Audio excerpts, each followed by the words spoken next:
Hi everyone, welcome back to English in 10 with me, Natalie. Today we're going to look at English words, or pairs of English words that are weird and annoying and confusing and everybody mixes them up. But we're going to take a look at them and I'm going to explain to you the difference and how you use each one of the pair.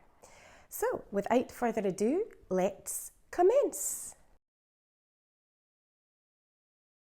Sympathy and empathy.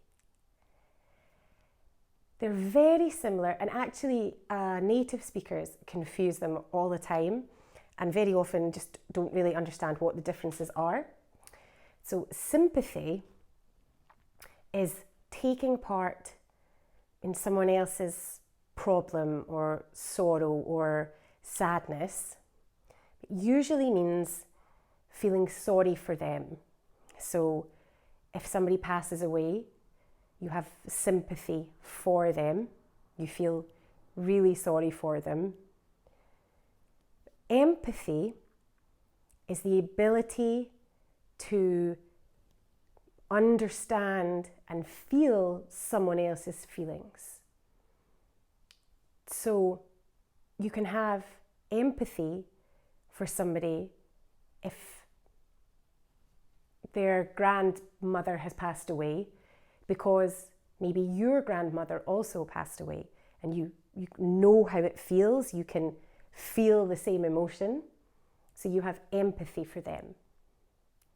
So sympathy is understanding someone's feelings and thinking that's terrible, that's awful, I feel really sorry for them. But empathy is really feeling the feelings yourself on their behalf. All right? These two words are so similar and it's quite difficult for people to distinguish between them. So we have complement and compliment. Okay?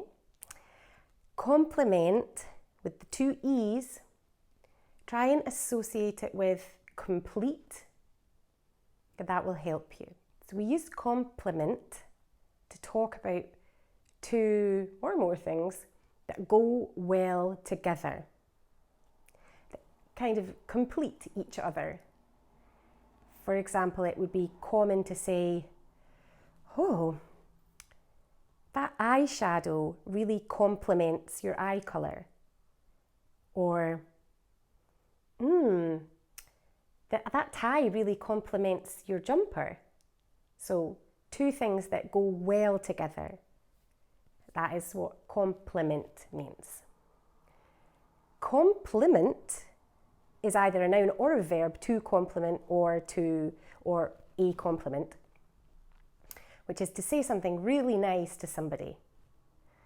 Like, oh, you're so pretty, I wish I looked like you. Oh, you've got such amazing hair. Or you're so smart, I wish I could be as smart.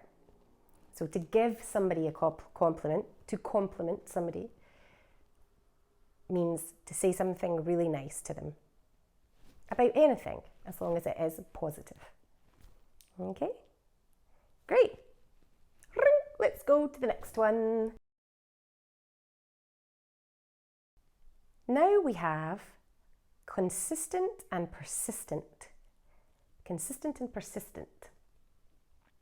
Consistent means behaving or doing something continuously in a similar way. So, consistent studying will help you improve your English. If you study regularly, all the time, the same way, consistently, so you do consistent study, your English will improve really quickly. Persistent is much more aggressive. It's to keep doing something over and over again, and sometimes it can be a little negative. Not always, but sometimes. So it means you're doing something continuously and in a determined way. For example, He's asked her out on a date now 9 times. He's not giving up. He's really persistent. Or she keeps applying for that promotion and she keeps studying to get better marks. She's so persistent. So it's to not give up on something, to keep doing something in a determined fashion. It's quite similar to consistent, but it is a lot more aggressive, and it sometimes has a little bit of a negative connotation. This brings us to our very last pair of weird, confusing words in English, and they are principle and principle. Spelt differently, pronounced the same. Principle, principle. So this principle is a basic idea or set of rules that describe how things are done. For example, our company is built on the principles of equality and diversity. Our company is built on the principles of fairness and honesty.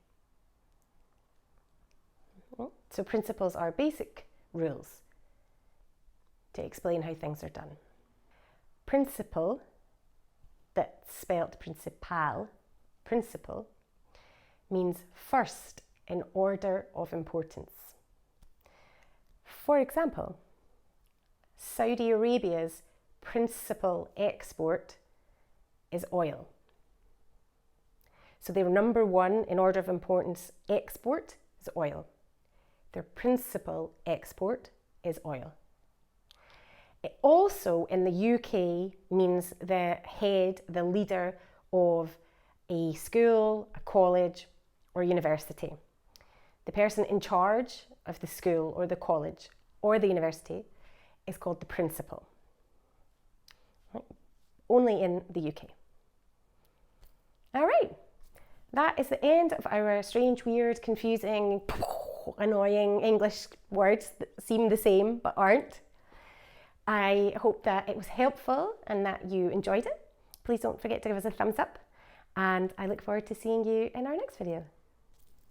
See ya.